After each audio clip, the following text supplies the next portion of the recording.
Thank you, everyone. Please be seated.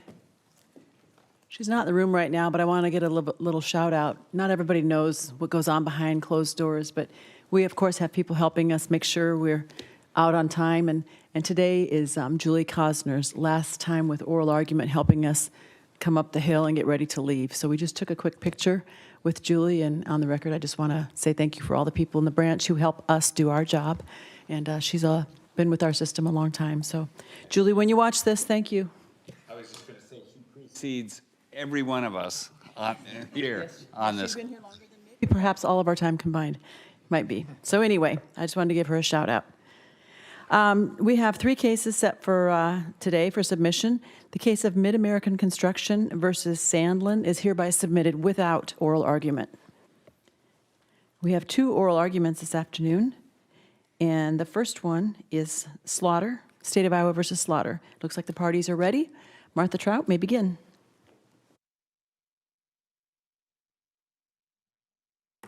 Thank you, Your Honor. May it please the court, counsel.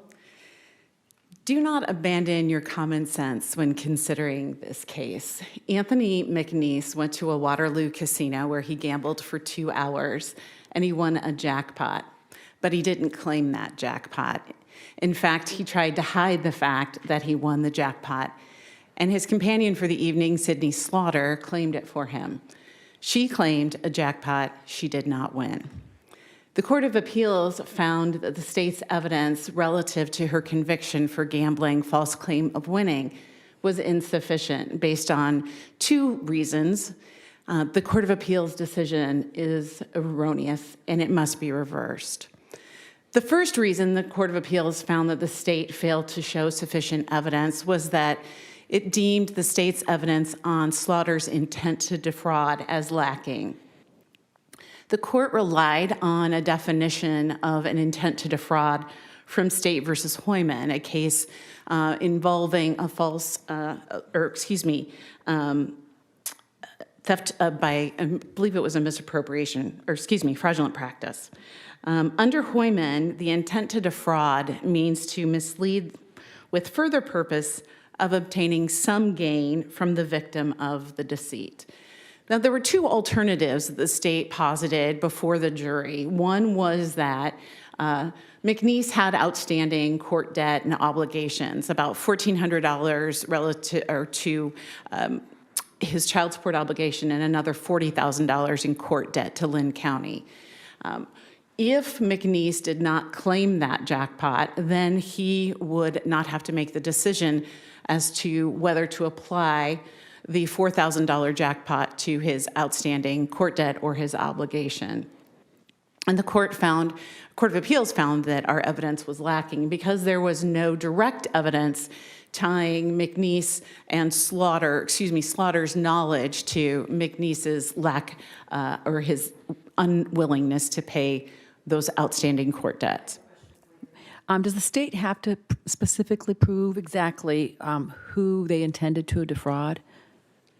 Your Honor, it's just the way that the way that the jury instructed, or the court instructed the jury was that she have an intent to defraud. And this was tried as an aiding and abetting theory. So under aiding and abetting, we would have to establish that she assent or lent countenance to the Principal's Act. And in this instance, the principal being McNeese, that she had either the same intent that he did or an intent to defraud on her own. Exact pointing to who is the victim that either Slaughter thinks is the victim or McNeese? The language just is that it's as long as we prove an intent, we don't have to prove exactly to whom that intent is directed. That? Yes, Your Honor, I believe what we have to establish is that intent is seldom capable of direct proof. And so we look at the surrounding circumstances And clearly in this instance, we would have the ability to establish circumstantially that this was a concerted effort on their part. They're both very experienced gamblers, both have won multiple jackpots, both have to go through that same procedure when a taxable event jackpot, so it's over $1,200, is triggered. The casino then takes care of tax consequences. The testimony was that once the jackpot is over $1,200, a casino attendant then comes to the casino patron, and then they initiate paperwork. The first 5% goes to the state right off the top, and there's a question regarding that remaining 95%. So the state's theory was we can either establish an intent to defraud by trying to defraud Lynn County, the people to whom McNeese owed his child support and other outstanding obligation. But there was also another alternative that the state presented, and that was that that Slaughter had an intent to defraud the casino itself. She knew she didn't win that jackpot, and the casino wants to. An intent to collect a wager that you didn't make, and then separately an intent to defraud? Because what we have, well, they both stem from the intent to defraud, but whether or not, as the aider and abetter, whether or not you are going under the alternative of the same intent that the principal has or the defendant's own intent, we still have to establish that intent to defraud. And under aiding and abetting, we can do it in the alternative way. My question was just, you were talking about there were two different alternative potential victims or types of fraud, and one presented was that it was her intent to defraud the casino by accepting winnings that she didn't wager. And my question is, the way the jury instruction was set out, it was that she attempted to claim gambling winnings, was element 1, element 3, that she did not make a wager for, but then element 2 was with a specific intent to defraud. And so is merely accepting or trying to accept winnings that you did not wager, does that satisfy the statute? Yes, Your Honor, I do believe it is.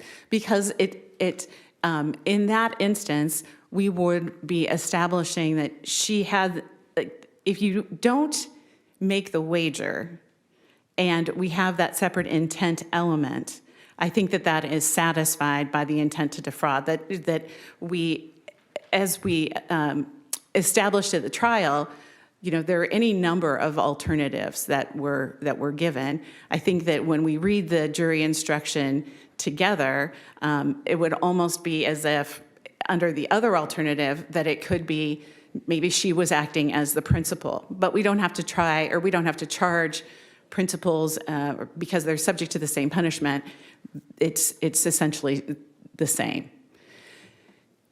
As to the other issue regarding the insufficient evidence, the Court of Appeals found that the state's evidence was lacking relative to whether or not she placed a wager, and that this dovetails into some testimony from our DCI agent who provided background and also a definition of what constitutes a wager. The agent testified that a wager is placed in the context of a slot machine when the machine is caused to go into, for lack of a better term, its spin, when the button is pushed to cause the machine to play. It's not when the credits are inserted into the machine, it's when the button is actually pushed. The Court of Appeals found that this definition was too narrow and it was not helpful. And also that the agent was testifying as an expert, but he didn't provide any help. There's also some testimony that he claimed that his definition was supported by case law. Well, that's not necessarily true. The Court of Appeals relied on an old case from the 70s, Turner versus Drake, where there is a definition of wager and bet. Those terms are used interchangeably. The problem, I don't think that the agent's testimony is wrong. I think the agent's testimony is common sense because Yeah, according to case law, was there, you know the record better than I do, was there any attempt to object to that line of questioning so the judge could give a curative instruction? prior to that testimony, there was an objection that was lodged, and the agent was allowed then to testify about that. Hey, there's case law. I don't think that was any part of the motion in limine or any prohibitive ruling by the court, was it? Because it actually came in during cross-examination. So there was no request for a limiting instruction. And then Counsel say, Your Honor, I move to strike that response as not being responsive to my question. I mean, I asked for a factual question and he gave me a legal answer, of which he's not. Was there any of that? And also, Your Honor, interestingly, the jury instructions don't have a definition of wager. And defense counsel didn't propose any other definition other than. I tend to agree with you and disagree with the Court of Appeals majority that there's sufficient evidence. I mean, I want to hear from Ms. Reddy. She's talked me out of my thoughts before. But I am troubled by Agent Bergman's testimony. It strikes me there's two possibilities. One is you place the wager when, if it's your money. The other is you place the wager even if it's not your money if you push the button. And,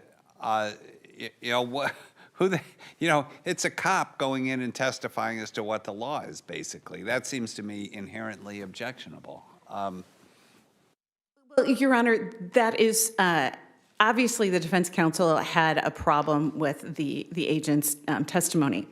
But when you read the entire record, his testimony was consistent with the testimony from the casino attendant and the casino manager or supervisor.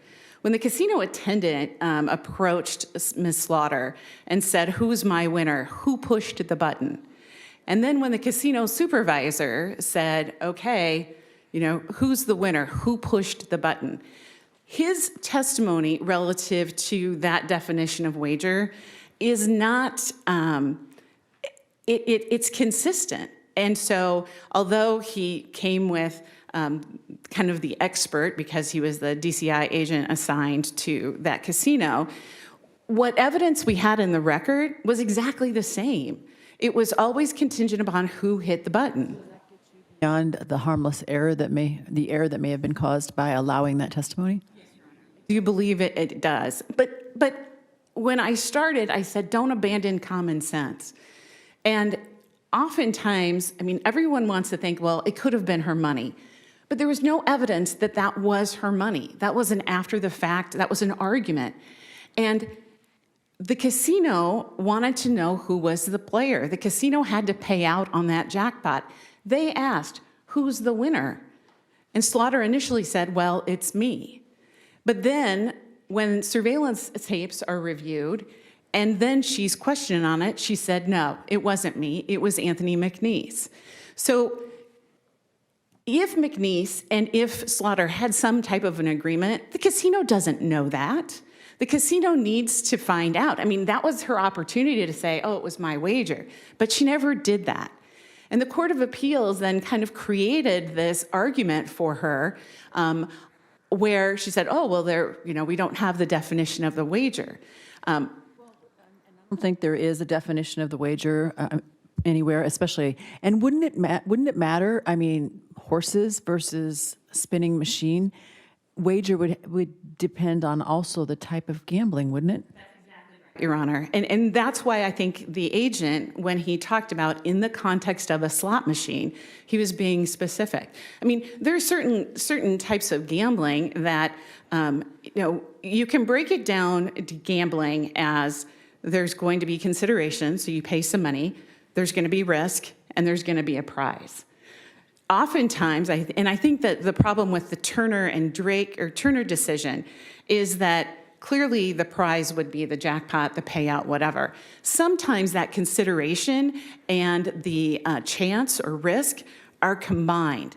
But in the context of a slot machine, You can put the money in, but if you don't press the button, nothing happens. How many of those cases do you read about where, you know, somebody buys a lottery ticket and then there's some argument about who put the money up and was it a pool and all that, and they're fighting over the proceeds? And I could see the argument here, which, you know, kind of, again, I wonder how the DCI agent was permitted to weigh into this. You know, the argument that the defense lawyer might make, which is, well, you know, if the money came from her and there's no proof it didn't, then she wasn't, you know, claiming something with intent to defraud anybody. Or the state doesn't have to negate every possible situation or scenario and to do that. Allowed to present their defense, and you know, when you have a situation where a law enforcement officer is testifying as to what the law is, and, you know, very definitively, that's you know, that seems to me it kind of swings the balance unfairly against the defendant. Rather than presenting a defense, because the defense in this instance was purely just through cross-examination, which isn't unusual, but I would posit that it's more of a rebuttable presumption that whoever presses the button is the winner, and that's what the casino relies on, and that if there is some indication that it doesn't belong to that person, then it would be incumbent upon them to establish that, which didn't happen in this case. I see that my time has expired. I'll continue in rebuttal. Thank you.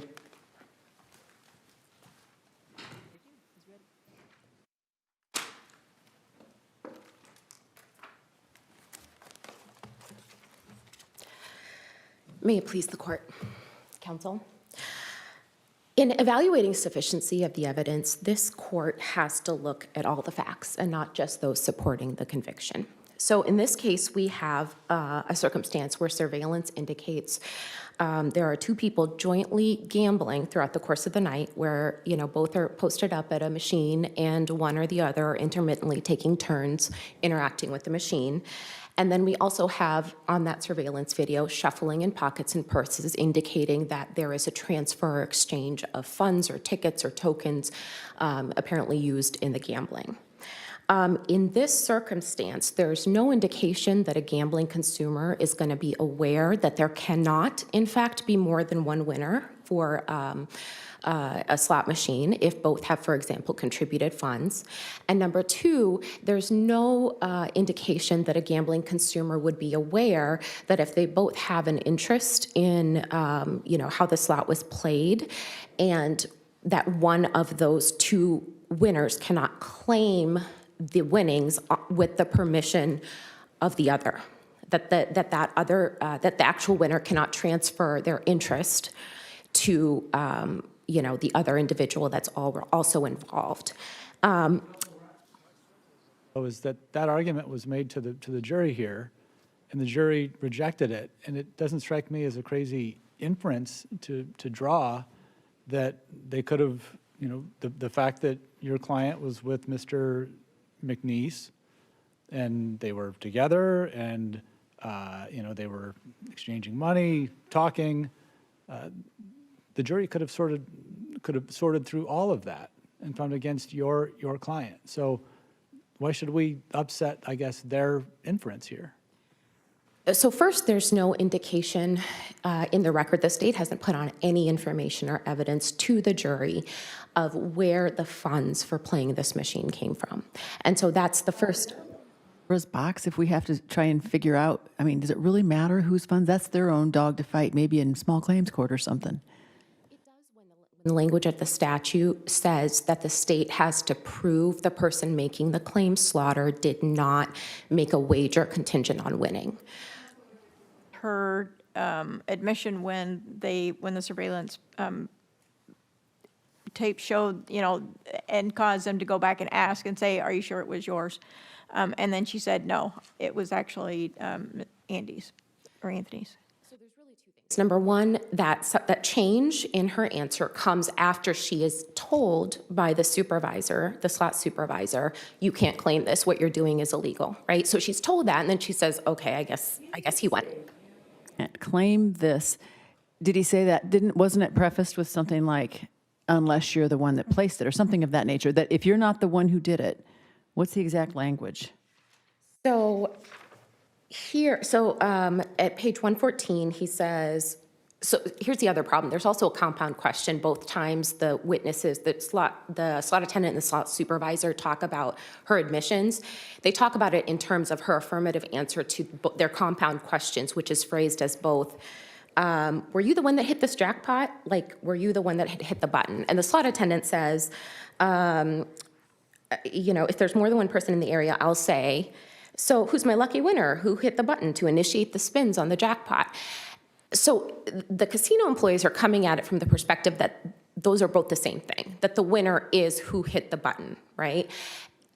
A casino, a gambling consumer is not necessarily going to be aware of, those two things, it mattering who hit the jackpot and that being different, right? Testimony then. And then I went to explain to her that it was against the law to claim somebody else's jackpot due to tax evasion, everything like that. And eventually she ended up telling me, no, it was actually Anthony that had hit it. She was claiming it for him. I think that's a pretty direct admission from her that she knew it was his and she claimed it for him. That's what she said. She's admitting Anthony hit it, right? And that's after she's told by the casino employees it's who hit it that matters. There's no indication at the time she makes the claim, which is earlier, right, that she's... Did you press the button? That was what was asked of her, wasn't it? She's asked, who's my lucky winner? Who hit the button? And wasn't that before there was any comment by the supervisor that, hey, be careful, there's a legal attachment to this? Earlier, certainly. That's earlier in the night. It is phrased in terms of what she normally says, right, instead of her specific recollection. Every time or not. She said at that time, who pressed the button? That's a pretty simple question. And the defendant said, I did. So here's the key point, right? Okay, so she's asked, who's my lucky winner? Who hit the button? She apparently indicates in the affirmative. I think what helps clarify some of this... Isn't that a hard stop right there? Who hit the button? I did. Isn't that a hard stop? Because, so we have the decision in, I believe it's Hoyer, the case that talks about the intent to defraud and it involving an intent to deceive, even though that's not enough, right?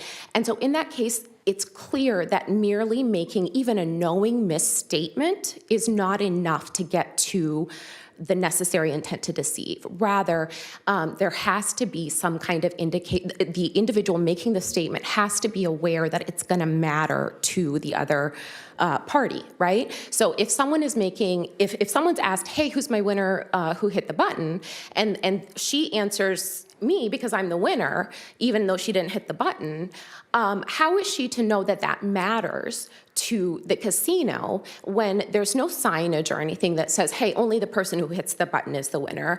If you have money in the machine with another individual, you can't have more than one winner. None of that is posted in terms of signage. There's no indication she had pre-existing knowledge of that, right? So I think that's the other problem with inferring guilt from her answer to that question.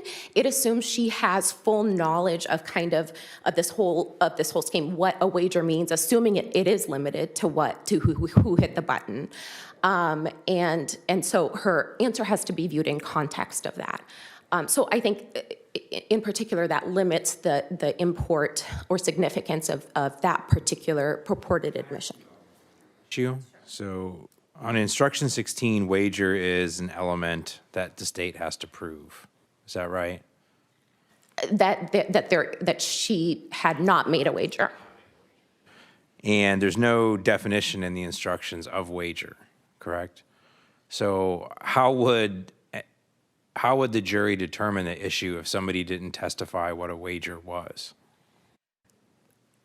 So they would determine it by applying the facts to the law, right? And the law is that they have to prove she didn't make a wager. There's no definition provided in the instructions, but we know that the jury is told if there's no definition, then you apply the commonly understood meaning.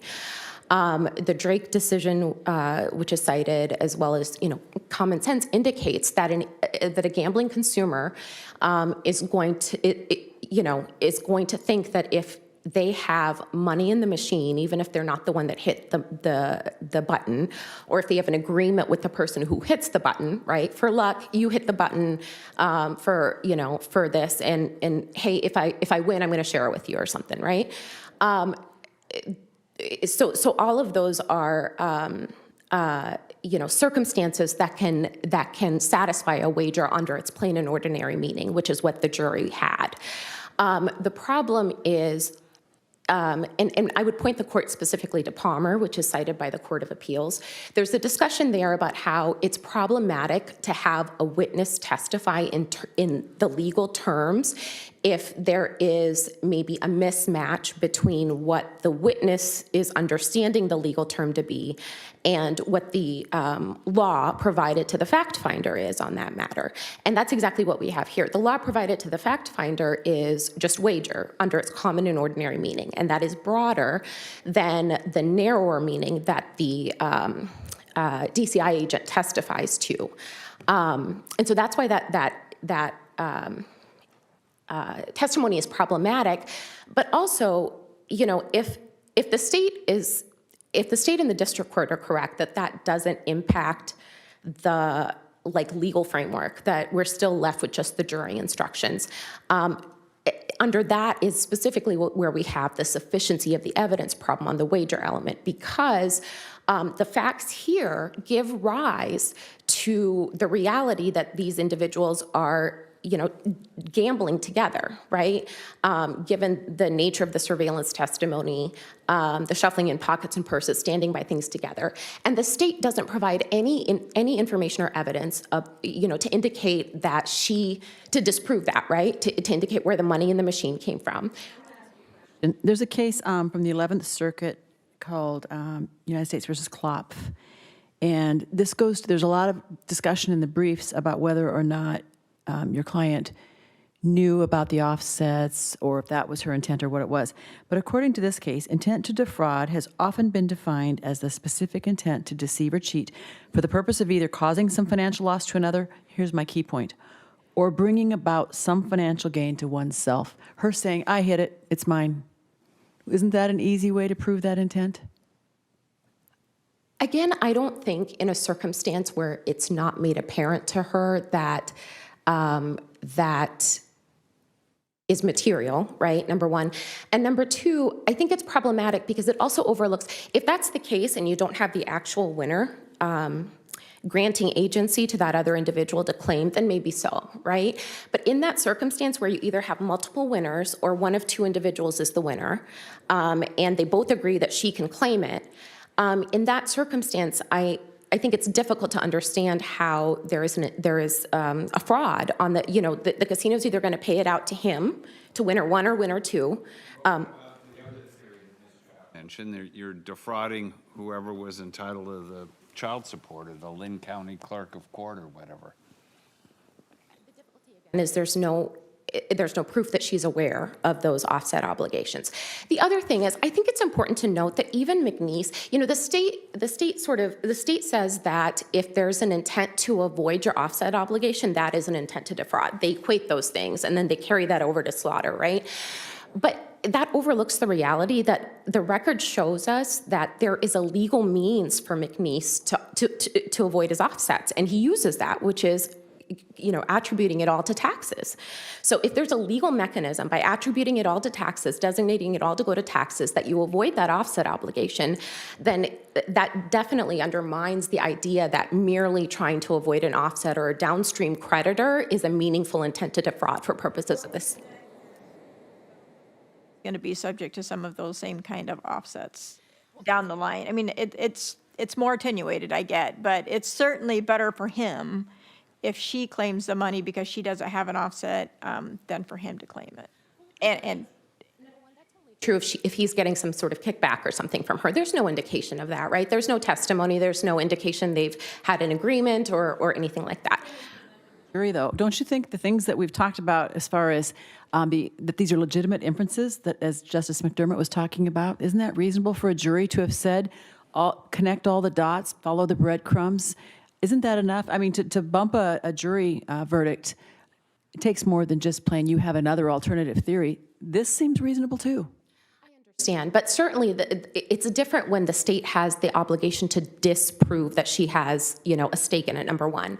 And number two, it's important to remember that, I'm sorry, I lost my, go ahead. So the state Prove that she's made a wager, right? And that turns on, if it's legitimate that you can have a wager on the plain meaning by having either money in it, a financial stake in it, right? An agreement with the person who's pushing the button. They haven't disproved that exists. And so Disproved conclusively that it exists maybe, but they still, it seems to me they have sufficient evidence to get to the jury on that. With all, we've gone through a lot of the things, the admissions she makes when confronted with this situation. Right? So the DCI agent talks about how the computers in the casino are very sophisticated. They track all of the specific things, the spin, the tokens or coins or card or whatever that's put in, the movement of funds at one machine to another machine. None of that is presented in terms of, hey, look, you can track it through here. Look, this is fresh money or this is a new ticket he buys, or this is a ticket that he won. This is from. Argument for defense counsel. I mean, it seems to me the state has enough. A reasonable person could conclude beyond a reasonable doubt that she didn't make the wager. Circumstances where they are gambling jointly over the course of the night and sharing funds, right? I mean, that is affirmatively shown in the surveillance. That's not disputed. Shown that as soon as he hits the big one, he pops up like a Pez dispenser. He's out of that seat. And she's in it, and then after one line of questioning, then she immediately says, no, I didn't push the button. Isn't that also pretty clear? Well, what I would say is, I mean, first of all, she doesn't immediately come around to that, right? She says she wins. They come back and say, you know what, we see on the surveillance video, you didn't do it, you didn't win, you can't claim this. He's gonna have to claim it, is the way that it's worded. And then after that is when she says, okay, he hit the button, so. Referring to is as soon as he hits the jackpot, boom, she's in the chair. Yeah, right. But there still has to be proof that she had specific intent, right? It has to be particular specific intent. It can't be that she should have investigated further. She should have known better. She should have known something was fishy, right? That's not enough. You've got to show she specifically intended to defraud someone or to help him defraud someone. You cited State v. Geddes in your notice of additional authority. How does that help us? Cite that. That's on an issue we haven't really discussed much, which is the issue relating to the legal insufficiency under H rather than being governed by subsequent subsections O and N. The Court of Appeals determined that error wasn't preserved on that. It's a legal question. They should have done a pretrial motion to dismiss the trial information. That's true with any sort of sufficiency claims, right?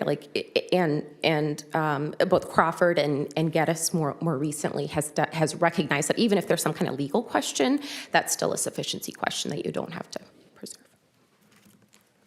Thank you.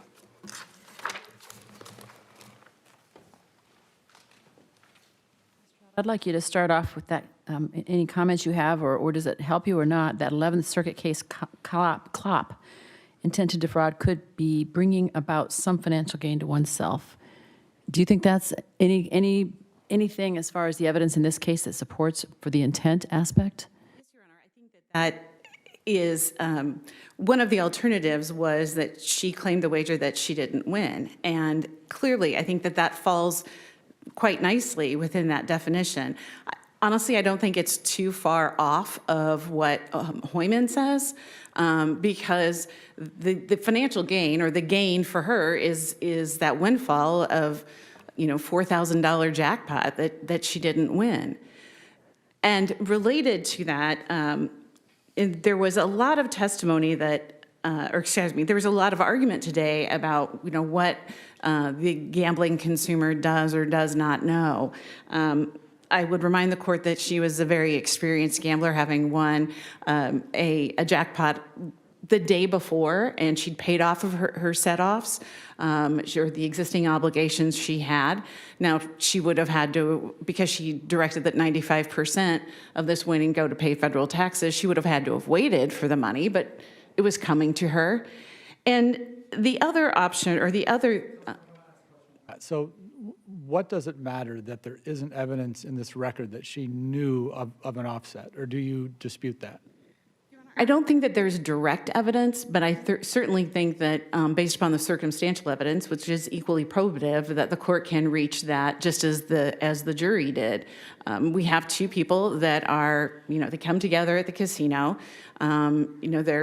They're standing next to each other, and then all of a sudden he wins the jackpot, he leaves. People don't go to casinos to win jackpots and then not collect them. And then suddenly this person comes in and she claims it as her own, only then subsequently to say, oh no, it wasn't my jackpot. And so there has to be a reason. And the Court of Appeals dissent, I think the dissent hits the nail on the head. And it just isn't reasonable for someone to behave that way. And based upon what we know from the facts and circumstances, that it was reasonable for for the jury to find that she did have that intent, or that we can glean circumstantial evidence or knowledge that she had that intent to defraud. And finally, Your Honors, relative to the agent's testimony, the only testimony that's in the record is that the wager is made upon hitting that button from both the casino attendant and the DCI agent. The Court of Appeals should be reversed, and the state asks for the convictions to be reinstated. Thank you. Both counsel. The case of State versus Slaughter is hereby submitted. And we'll have a brief pause while the attorneys prepare for the next case.